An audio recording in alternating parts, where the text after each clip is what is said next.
మా జగన్మోహన్ రెడ్డి గారు మళ్ళీ నిన్న ప్రెస్ ముందుకు వచ్చేసారనమాట. వచ్చేసి బోడి వాళ్ళేంటి ఇచ్చేది, మేము ఇలేమా అన్నట్టు మాట్లాడుతున్నారనమాట. అంతకిచ్చే పని అయితే ఇవ్వరాదా? మళ్ళీ ఎందుకు మళ్ళీ నాకు గెలిపించండి నేను వచ్చిన తర్వాత ఇస్తానంటున్నావా? ఇప్పుడే ఇరాదు అదే ఏదో అంటారు కదా, తల్లికి అన్నం పెట్టినాడు పెన్నమ్మకి గాజులు చేపిస్తానాడంట. అట్టుందా నన్ను చెప్పే మాటల? నిజంగా నాకు చాలా నవ్వు వచ్చిల్లా నిన్న నువ్వు మాట్లాడిన మాటలకే. గతం మీరు ముఖ్యమంత్రిగా ఉన్నప్పుడు ఆ ఎల్జీ పాలిమర్ కేసులో ప్రతి ఒక్కరికి ₹1 కోటి ఇస్తా అన్నారా? ఎట్టబోయారు మీరా? మళ్ళీ ఇప్పుడు వచ్చారు మళ్ళీ ప్రశ్న మీదకే నేను ఇస్తాను నన్ను గెలిపించండి అని చెప్పేసి. మీ ఇంట్లో వాళ్ళని చంపి శవరాజకీయం చేస్తారని తెలుసుగానే ఇట్లా చనిపోయిన వాళ్ళని కూడా వాళ్ళ మీద కూడా శవరాజకీయం చేస్తారని ఇప్పుడే అర్థమవుతుంది, ప్రజలకు కూడా అర్థమైంది ఇప్పుడే మీ నిన్న మాట్లాడిన మాటలకి.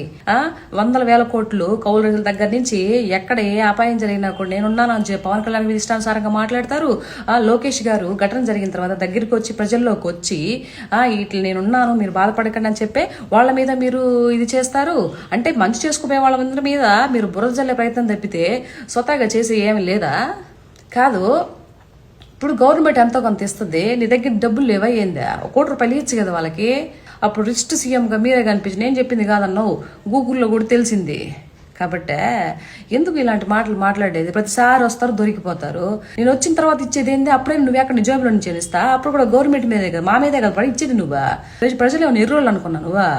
అబ్బా ఎర్రోళ్ళు ఏం కాదన్నా, ప్రజలకు బాగా తెలుసు. వాళ్ళు నీకన్నా తెలియకల్లోళ్ళు, నీ స్క్రిప్ట్ రాయించే వాళ్ళకన్నా తెలియకల్లోళ్ళు. అది తెలుసుకో నువ్వు ముందు. ఇది అసలు అర్థం కావట్లేదు జగన్ అన్న.